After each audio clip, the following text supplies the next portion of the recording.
Mike, do you want to go ahead and introduce yourself next? Yeah, I'm Mike Olsen with Dibble.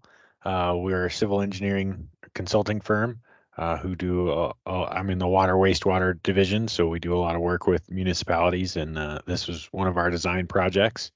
I've been with Dibble for about 7 years now, and it's been a fun ride. Been able to work on a lot of different projects around the Southern Arizona area.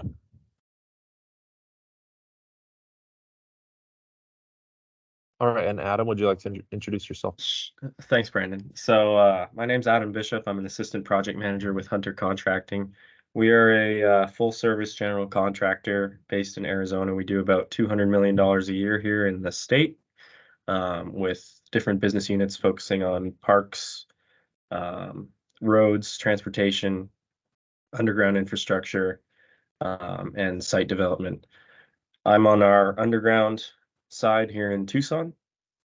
I've been with Hunter for about 2 years now, and this is actually the second project that Mike and I have done together here in the Tucson area. All right. Thanks for those introductions. So a little bit about what we're going to talk about today, or how we're going to go about talking about this project, is we're going to start off with a short video produced by B1M, which is a construction journal. This project is actually in consideration for being named Project of the Year by that organization. And so they produced a short video that we will watch just to provide a little bit of background on the project.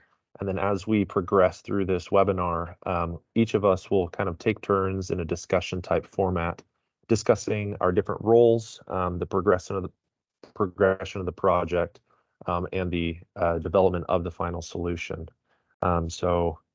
Before we continue, I do want to mention that this webinar is being recorded. At the end of the webinar, we will, in a follow-up email, we'll send out a link for you to view this again, for you to watch.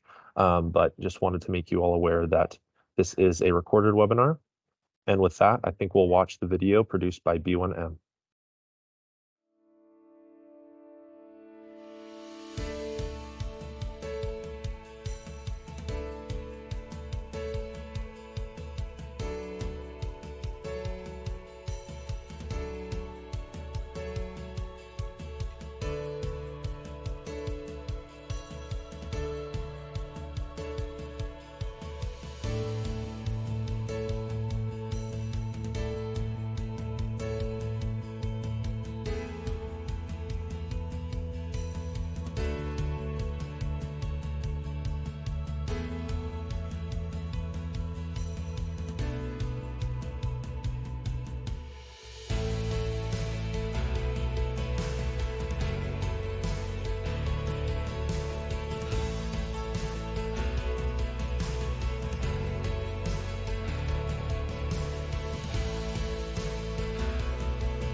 Alrighty, so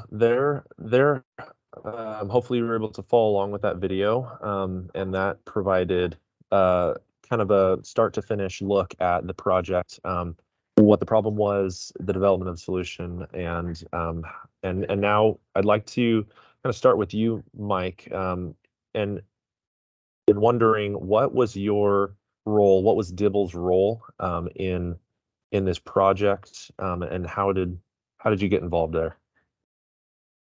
So Dibble was brought on in 2019 to look at the structures and evaluate a solution to Pima County's problems. So the existing structures had been constructed in 1965 and had served quite a while. And they had previously coated these structures with epoxy coatings to project their lifetime and protect them from corrosion because they are just regular Portland cement concrete structures.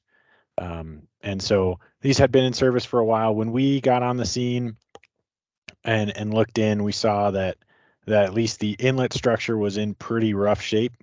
The lining had failed, the concrete substrate was starting to fail, and it was generating a lot of turbulence in the structure. And so looking in the structure right here, you can see the inlet side is a 48-inch sewer interceptor, and that is a lined interceptor, and it's dumping into the structure. And then the two barrels going out of the siphon structure are a 30-inch VCP and a 39-inch VCP, and those barrels go underneath the river. They're concrete encased, and they have protective measures inside the river to prevent scour. But the structure itself is generating a lot of turbulence, and you can see in part if you look on the right-hand side of the picture, the water comes out of the 48-inch and drops almost immediately 6 inches. So it's not a smooth transition into the structure. This generates a lot of turbulence. In the design drawings that we had found of the existing structures, there was actually called for a semi-permanent gate to be installed that blocked off the 39-inch. And when we came on the scene, that wasn't observed to be in the structures at all. There was supposed to be one on the outlet side as well. And so when we came on and we looked at this, we really needed to take a minute to analyze what's going on. They had been getting Pima County had been getting a lot of odor complaints. The inlet structure is located on a golf course. The golf course was getting odor complaints. And so in general, they knew that it was an issue. And so that's when they brought us on to try and analyze, well, what can we do to mitigate the turbulence and try and fix the structures so that we can have a system that generates less odor. They had implemented odor control supplements upstream, and they just didn't seem to be that effective, just based on the amount of turbulence that was experienced in the inlet structure. And then here we have the outlet structure, which again was previously coated. And as the flows are coming out of the structure here, they've lost so much energy from the inlet structure, and they've placidly gone through the siphon barrels, which is bad because then they can deposit all the solids, and then they come out the other side, and it's very placid, very slow moving flow as it leaves the outlet structure. And so this structure actually was in pretty good shape because it didn't have nearly as much turbulence in it, not as much H2S generation and corrosion. And so at least initially we had thought, well, this structure could be rehabilitated to save money for the client, but we saw the inlet structure really needed to be just replaced completely. And so that's kind of where Dibble got involved. We started doing plans and working with the county to develop the plans and the structures themselves in plan form, and then move on to construction after that. But when we were brought on, it was solely for plan generation and figuring out what was the cause and how can we fix it. And we determined that the cause of most of the odor generation in H2S was because of all the turbulence experienced in the inlet structure. Okay. So you mentioned that the outlet structure was initially considered to be a candidate for rehabilitation instead of replacement. At what point did you decide that replacement was necessary? So through our design, the recommendation to rehabilitate was to save money for the client. And then they still needed to analyze the structure itself. It looked to be in good shape, but we needed to do some semi-destructive testing to make sure that it was still good. And so at that point, we had told the county, let's wait until we have a contractor on board. They can do the we can lump the semi-destructive testing in under their contract, make sure that we can analyze the structure and then recommend a rehabilitation to that. That would go well with it, whether it would be just an epoxy coating because it really was in great shape, or whether we really need to do something more like composite panels or a similar type rehabilitation. And so at that point, we then held off until the county moved into CMAR procurement to bring on the contractor. So, so that was the point at which Hunter Contracting kind of entered the picture, so to speak. Yes, so we had made it to the 60% design milestone for the design phase of the project, and then Pima County, knowing that this project would be more than what they could procure under a JOC contract as far as costs go with their procurement methods, opted to have a CMAR construction manager at risk, and they advertised, and Hunter Contracting submitted on it along with several others, and they were selected. So that was about the 60% design milestone. Then we were able to have Adam and Hunter be on board and be at meetings with us and talk through the design and be able to change and tweak things and really narrow down the risks and types of issues that we would face to make the project a success. Awesome. Now, maybe Adam, I can bring you in on this, but would you mind describing what the CMAR contract kind of looks like for those who aren't familiar? Sure. So Pima County, when they realized that this was going to go over their JOC procurement or direct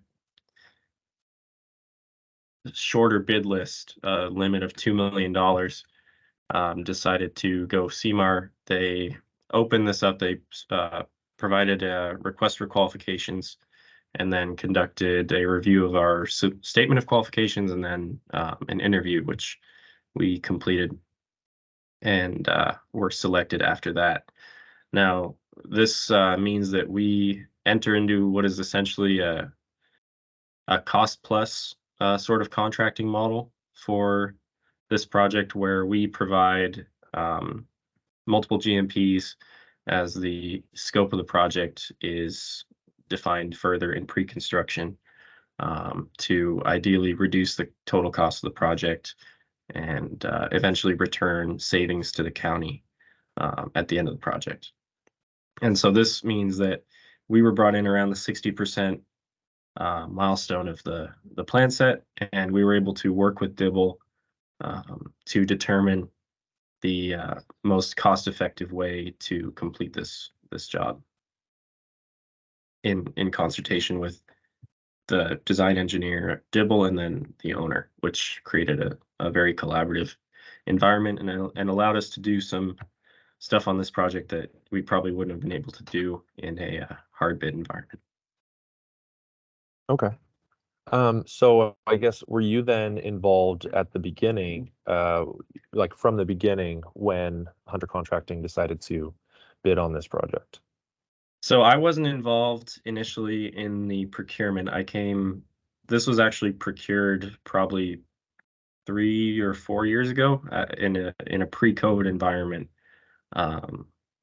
And so our final GMP ended up being quite different than our initial rough order magnitude for the project due to the total collapse in supply chains.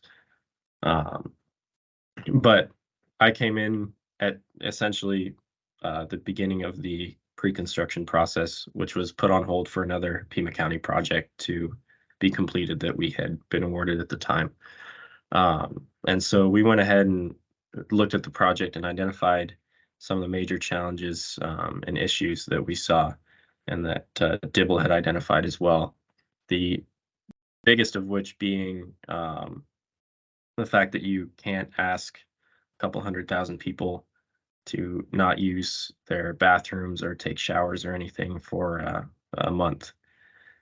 So we needed to do something with the flows in this line. We performed flow monitoring, determined that our peak wet weather flow was somewhere around 15 million gallons a day through this line, and then worked with a subcontractor to create a bypass plan. But the biggest challenge with that bypass plan is on this screen, you can see a large blue line running right through the middle of Tucson, and that's the Santa Cruz River, which is not technically a river, but is the largest stormwater channel that we have in the city. Now, this your peak flows in the stormwater channel in a monsoon event will exceed 50,000 cubic feet per second, which means that bank that you could see in the slide before, if we can go back to that previous slide with the bridge, that channel will fill up and actually overtop the banks in a rain event. Now, going back to the map, you can see that there are really only two existing bridges that we could have used to cross the flow over the Santa Cruz River. On Grant Road, 2 miles to the south, and on Camino del Cerro, 2 miles to the north. So we worked with our bypass contractor to try and identify some initial routes. And this was very early in the planning process. And we had a few different options. Initially, we were going to horizontal drill under the river, but that did not end up being possible due to some regulatory issues. So then we looked at the temporary bridge and then running the bypass all the way up to Camino del Cerro or down to Grant. And our bypass contractor essentially said, you tell us how much the bridge costs, and then we will tell you how much it will cost to run your bypass for 2 miles on a main road. So that essentially left us just with the bridge as our only option. Some of the other challenges that we had identified early on were the very public nature of this project. As you can see here, right in the construction area, we have one of Tucson's big attractions, the Chuck Huckleberry Loop, which is a 60-something mile network of multi-use paths. And we had to cross this path in order to get the sewage across the river. This Siphon and the bridge construction area were also located directly on an active golf course. And in order to complete this work, we had to make sure that the course could remain open the entire time while we were performing all the work we needed to. Then the other big challenge that we had was lack of access to the outlet structure due to the weight of the structures that we knew we were going to have to install. We knew that we'd have to create some sort of access. You can see on the left side of this picture where the outlet structure is, and a large swath of trees in the way, which was a drainage way that ran to the Santa Cruz River. So Dibble designed and we constructed some new storm drain in there and a new head wall and inlet to allow us to cross construction equipment across that drainage area. And to add to that, it was also a maintenance access way for Pima County in the future. They had identified that as they needed additional access to the structures, which currently didn't exist with the drainage way in the way. Okay. So in addition to kind of the initial challenges that you identified with the river and access and things of that nature, were there any problems or changes that had to take place when looking at the replacement of the structures themselves? Yeah, so well, kind of Mike and I will both talk to this, but we knew that we had to come up with a way to eliminate turbulence within the structure. So what Dibble did was they designed a channel within the new structures that worked in consultation with a built-in weir to ensure that in 99% of the time, all the flow would be redirected into the 30-inch barrel. And then we added a stop gate in that flow line to block that flow and redirect it back into the 39-inch for maintenance on the smaller barrel. Yeah, based on the analysis that we had done beforehand, we knew that the 30-inch barrel by itself was not capable of conveying all of the flows that could be experienced by the siphon. The area had grown enough that it was more than what the 30 itself could carry. So we needed to be able to utilize the 39 as well. But flows would have been too slow if we had just used the 39. So that's where we came up with the option of having the weir set at a certain height to allow normal daily flows to utilize just the single barrel. And then whenever they would start to overwhelm the 30-inch, they could weir over and go into the 39. And then flows could be blocked off to the 30 to force all flows into the 39 with a large rain event or such to really scour out that 39-inch barrel. Yeah, and then a couple of the other challenges included just access. We had to bring these structures in through the active golf course, which really was trying to bring it in through the barren desert, basically. So we had to cut in a road, then establish our different crane pads and everything in some pretty tight areas in order to install these structures. We had to bring in a 300-ton crane in order to handle the weight of these structures when we installed them. Yeah, nothing nothing like getting a challenge at every turn. It sounds like you encountered on this project.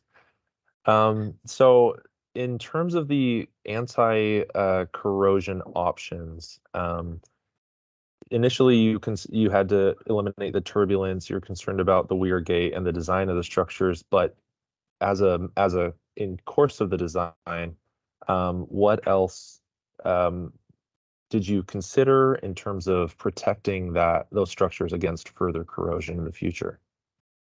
So the initial design was to use a polymer concrete structure, which would be inert to any of the gases and acids that might be experienced by the structures.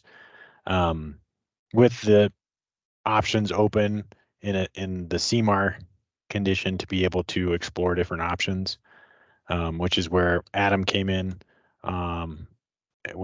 Through their efforts, they identified a potential cost savings if we went with a different manufacturer than what we had recommended. And I'll let Adam start that conversation. Initially, we had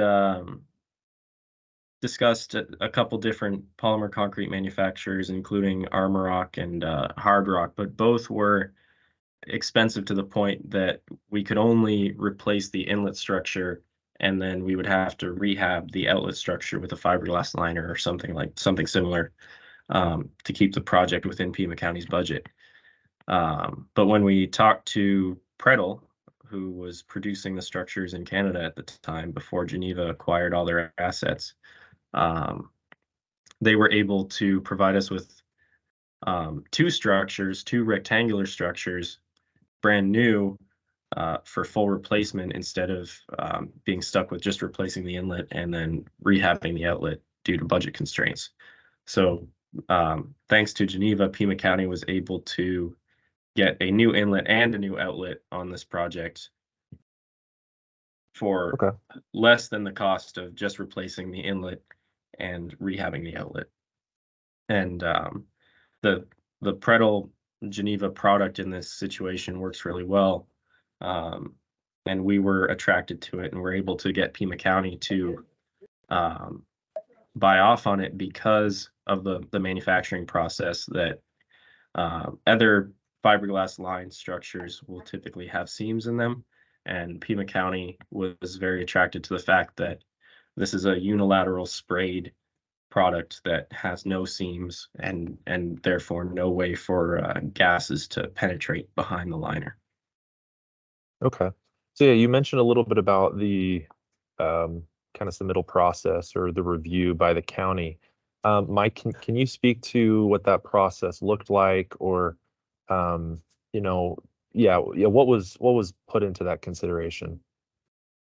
Yeah, so when it's a CMAR for Pima County, they're much more willing to entertain potential changes to their approved products list. Whereas if it was hard bid or the JOC, they have to be locked into products already approved. And so through it being a CMAR and a very collaborative environment, to make sure that we can get the best project delivery as possible, we were able to sit down and discuss pros and cons before really involving Geneva at all, and getting design submittals, but just talking over what are some of the things that we might have heartburn over. And then after those initial discussions leading to the fruitful potential of using a Geneva product here, then we had reached out and were able to have phone call conversations, and then we started trying to get shop drawings and things like that of that nature.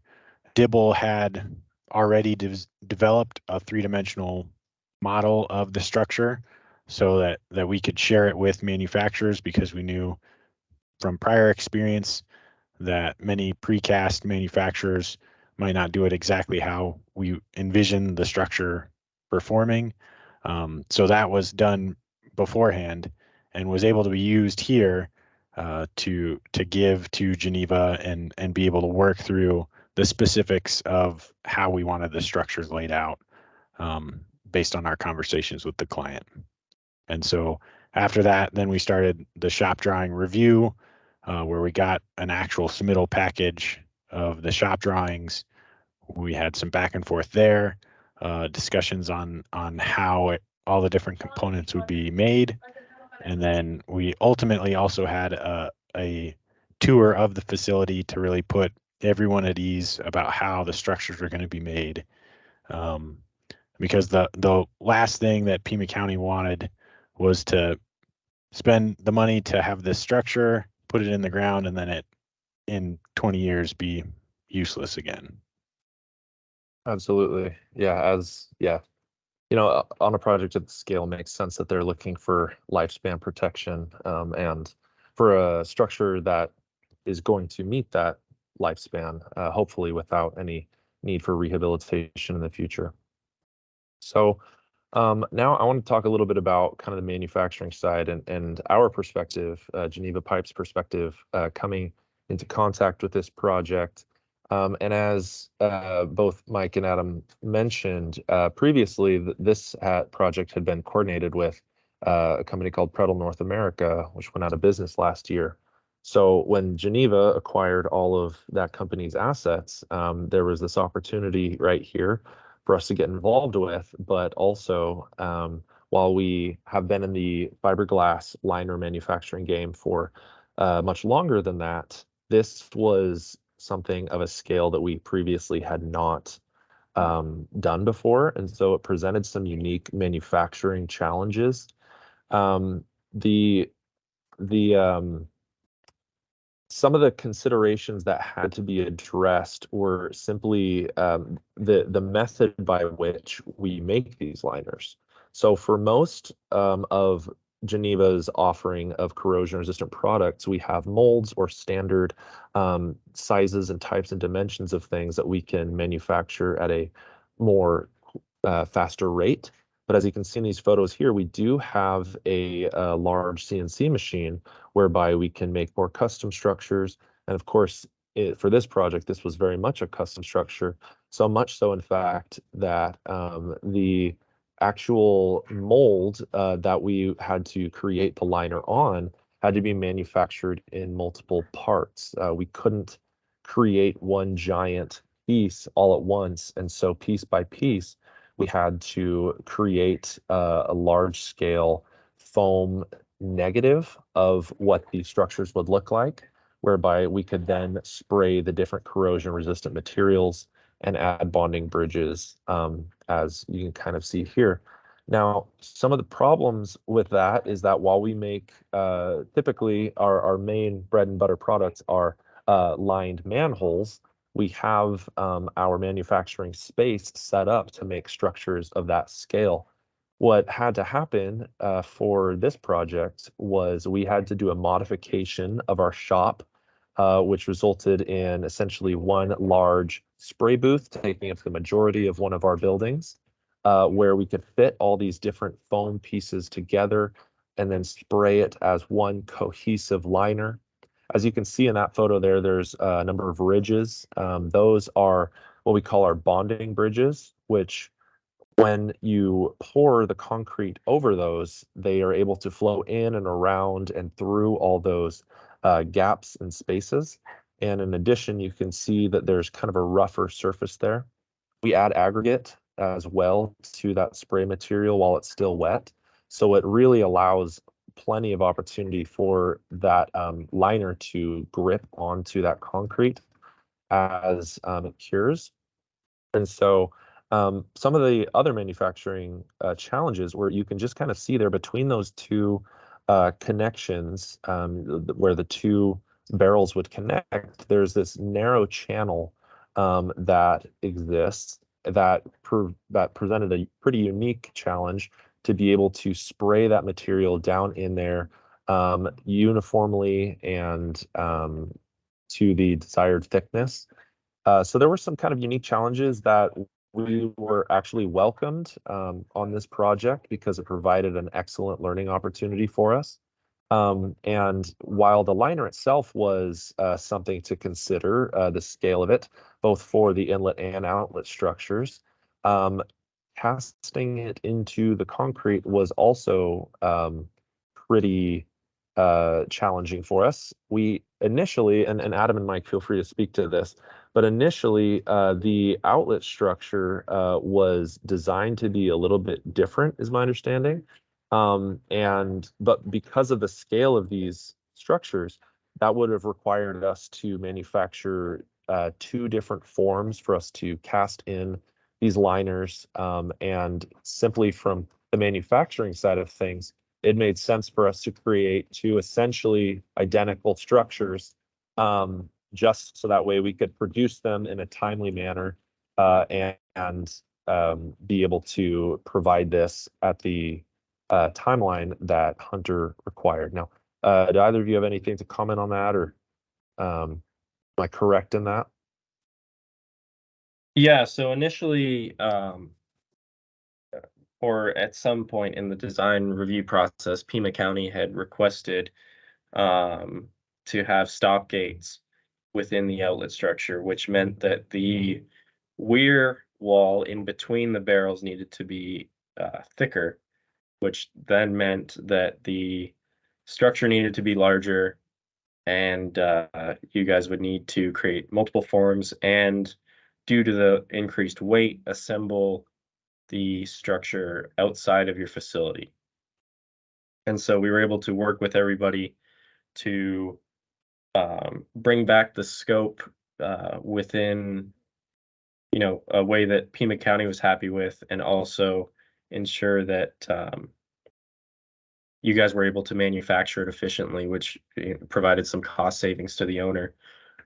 And so we went back, and when we were adapting Dibble's model to the square or rectangular structure, we were able to make some modifications to the 3D models that Pima County was happy with and Dibble was happy with, to ensure that we could get the width of the structure to be the same, and therefore reduce the overall weight and make sure you guys could assemble it efficiently and for the best value for the owner. Okay. Yeah. Thanks for that perspective there. And so, yeah, so as we continued to kind of work on the design of this thing, we were looking at first, not only the challenges for making the liner, but then also casting that into concrete. And then finally, the delivery.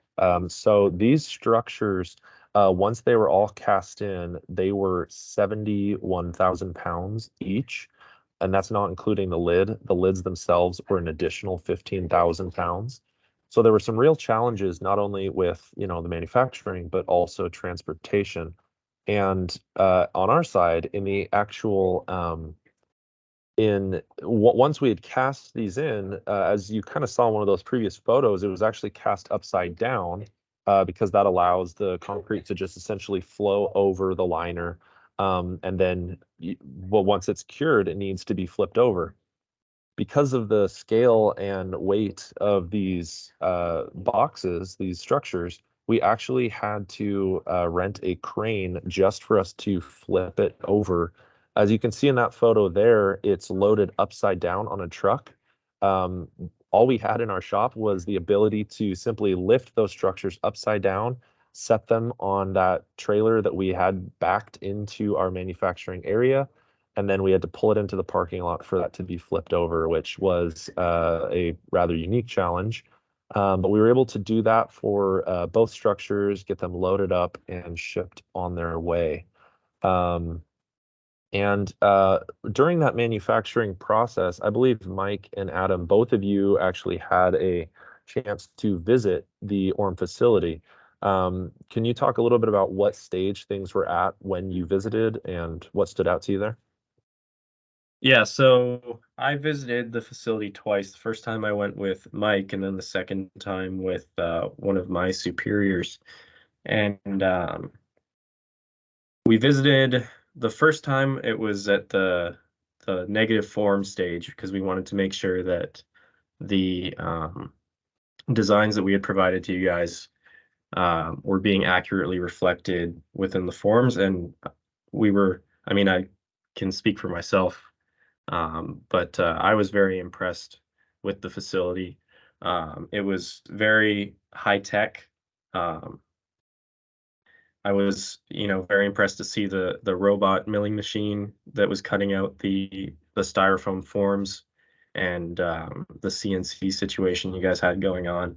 And then the another thing that really stood out to me was how clean and organized the facility was. I've seen some other precast and polymer manufacturing facilities, and um, some of them look like a bomb exploded within the facility. And your guys' facility was extremely organized. You know, everybody was working very safely. You had all the proper, everybody had PPE on, and it just looked like a very efficient operation. So I myself are concerns, especially around schedule, after we had an issue with another polymer concrete manufacturer missing scheduled dates and not accurately communicating. They were assuaged with our visits to the facility, and everybody was very receptive and welcoming and showing us around. It was a very good experience, and it really increased our confidence in the product. Yeah, and from the engineering and client side, when we were able to be on site and physically see how the molds were made and then transferred and sprayed all in one go, and that the liner was truly uniform, and wouldn't have any seams in it, that really put our side of things at ease. We didn't have any other additional concerns after that.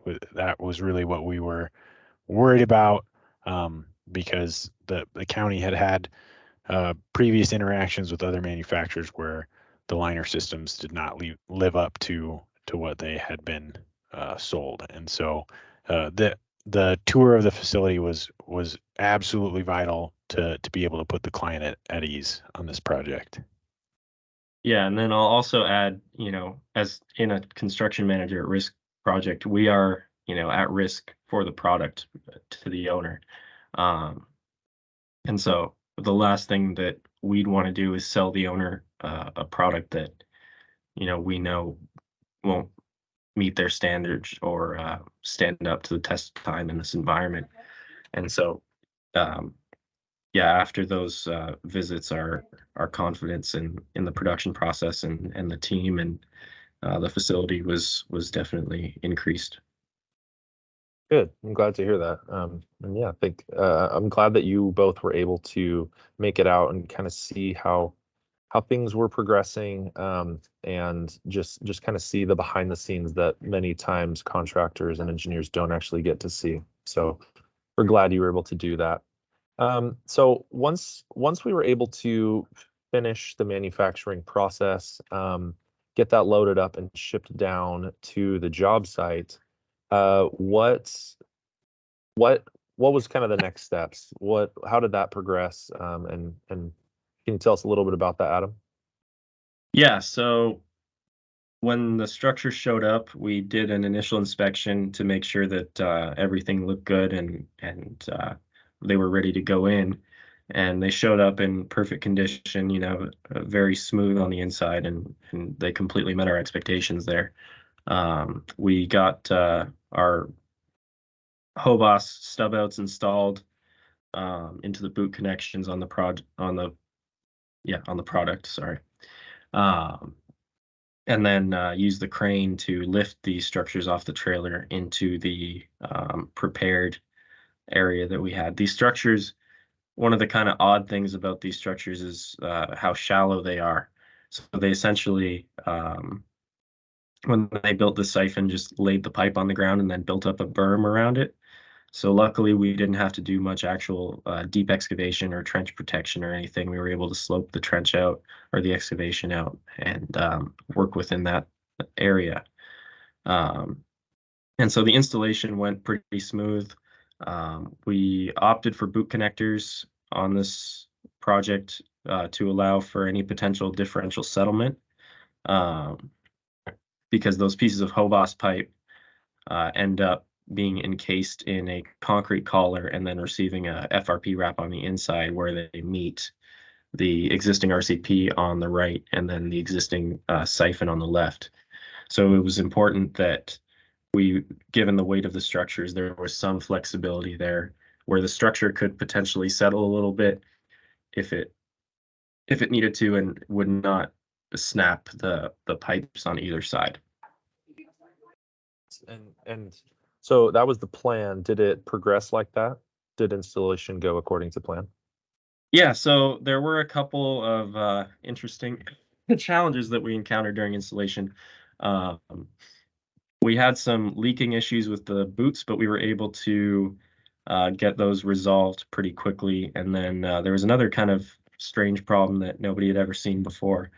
When we went to water test the structures on the outlet side, the liner actually, there were some small hairline cracks in the final layer of the liner, which was trapping water in between the finished surface of the liner and then the fiberglass middle layer of the liner. And so we identified this immediately and reached out to Geneva, and they dispatched a technical team, the team who manufactured the structures, out there pretty much the next working day. And they were there to perform an injection type repair on these structures where the same resin used to initially spray the liner was injected into these air gaps within the liner to ensure that the product was solid. And, this was um, a very critical timeline because at this time we had the bypass running, which was running, about $15,000 a day to operate between the bridge and the pumps and the rental of all the pipe and all the pump watch and monitoring that is necessary for a bypass of this size. So having Geneva able to come out and help us out immediately, provide manufacturer support by the people who initially created the structure was critical in making sure the owner's concerns around that were resolved, and then making sure that Dibble was happy with the solution that was provided. Now, that was kind of an interesting time because I don't know if you recall, Adam, but I actually happened to be in Tucson that day that Right. those were identified for a conference, and so luckily I was able to hop in a car, drive over there and you climb down the structures, take some photos and everything. And so it was great to be able to, while you guys were able to come see the manufacturing side, it was fun for me to be able to be there on site and kind of take a look and assist in some of those repair in the repair process. How do you once those structures were installed and connected to the siphons, what other work had to be done or had been identified through the course of installation? Yeah, so after the siphons were fully installed and the concrete collars around the hose pipes were completed, and then we had to perform an internal FRP wrap at the junctions of each structure. And then after the siphons were finally installed, Pima County then performed a long-awaited cleaning of the barrels, and then they lined the barrels of the siphon. These siphon barrels hadn't been cleaned in probably ever.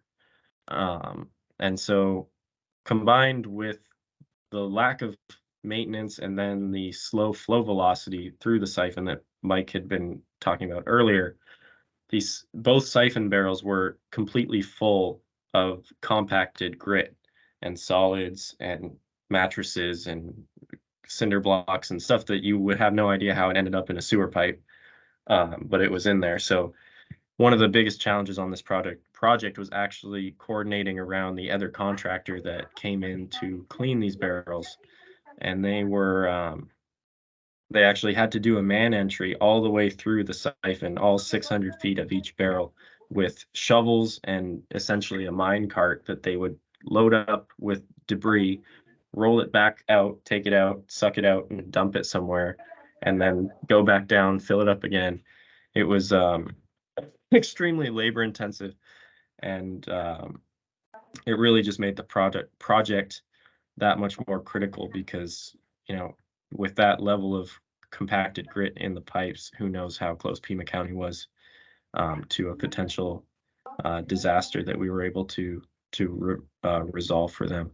The other big work item that we had to do after the flow was restored within the barrels was remove the temporary bridge that we had installed for the bypass. And I'll just talk about that real quick because I didn't talk about it very much earlier. As I had mentioned, we decided on a bridge across the river, but we could not install like a concrete bridge. It made no sense to spend $10 million on a bridge for a $3 million project.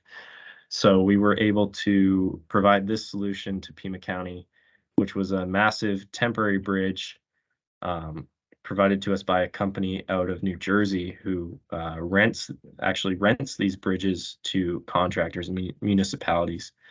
And then we were able to construct a single span bridge over the Santa Cruz River, which allowed us to get buy-off from flood control, who was very iffy about getting the sewage across the river at the first part of the project. This was a massive effort on everybody's part, and it turned out really well. We were able to utilize this bridge to get the sewage over the top of the river versus underneath the bank protection and everything, which was a great solution to the massive issue of getting 15 million gallons a day of raw sewage across a 404 impacted wash. Yeah, absolutely. And I'm sure that that bridge alone and the challenges associated with the river drainage basin are a major portion of why this project has received the attention it has. So that was a pretty unique solution. Probably do a whole webinar on just the bridge, but this one's focused on the corrosion-resistant structures, so won't go too far. Absolutely. Now, Mike, I'm curious to know, and sorry to throw a curveball at you, but I'm just wondering, do you know if there was ever a quantified, amount of flow reduction or the reduction in hydraulic capacity that those siphons experienced based on all that grit that had to be removed? So we had entertained some ideas once we started to discover how clogged those barrels were. And it was rather alarming that they were even functioning at all, given how much how percent full of material each barrel was.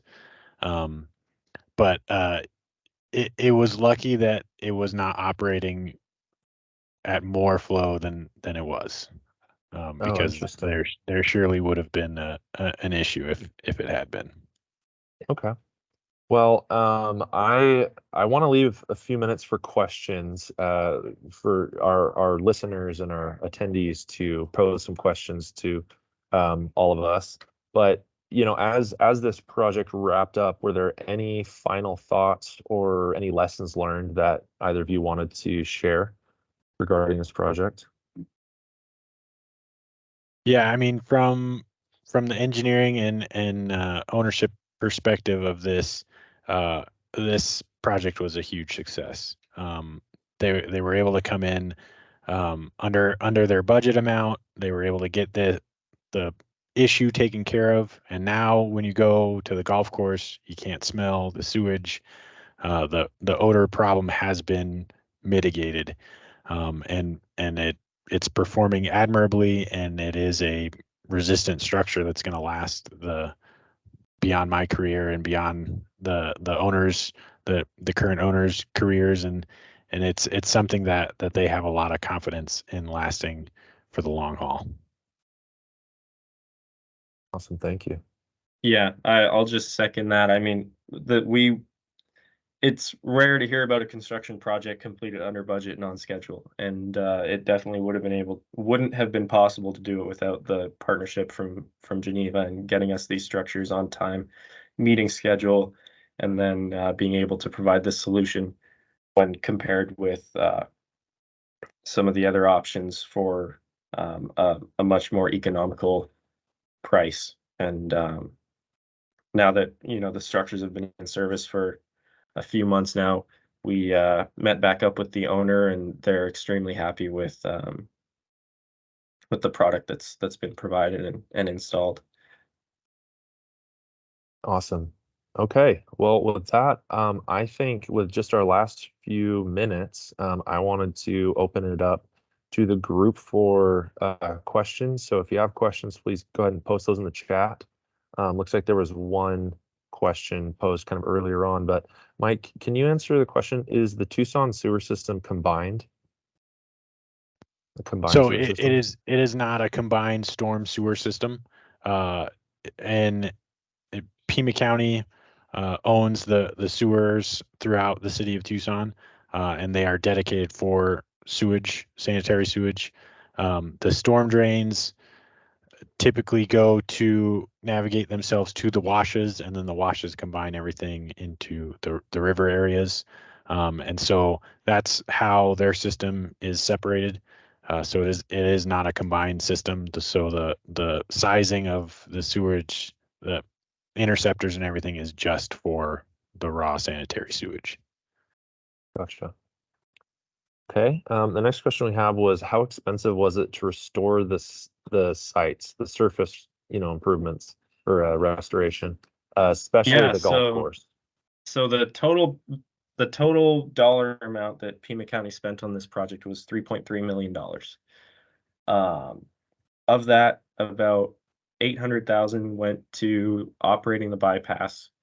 About $1 million went to constructing the bridge, renting the bridge, site prep for the bridge, and then removals and restoration. And then another $500,000 to 600,000 or so was actually for the structure replacement. So a large portion of the budget on this project was spent on the bridge and then bypass.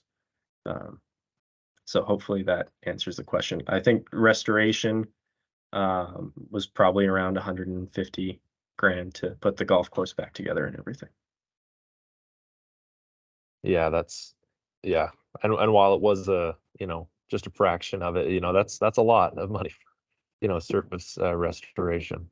Yeah, Were but there then any other? compared to compared to the other options of horizontal drilling, I mean, just to horizontal drill 3 18-inch HDPE pipes under that river would have cost $5 million. Yeah. Yeah, absolutely. All right. So if there, we've got just a couple minutes left if you'd like to post any additional questions in the chat. Otherwise, you can reach out to us individually. Our contact information is there on the screen. And Brandon, I'm going to go ahead and drop in the link for the post-webinar survey, which is also how you can access the download for your PDH certificate. Yeah, so if you need those, please go ahead and fill out that survey. That helps us know how we can improve and what additional content would be helpful to you in your careers, as well as if you need those PDHs or CEUs, depending on where you're viewing from, then yeah, you'll get that through that form there. And if there are no other questions, thank you so much for your time. Adam, Mike, thank you so much for being willing to present this webinar with us and talk about this project. It was a fascinating project, and we were very excited and grateful that we were able to be involved on this with you. Yeah, Thank you. appreciate the invite. Absolutely. And, thanks everyone for joining.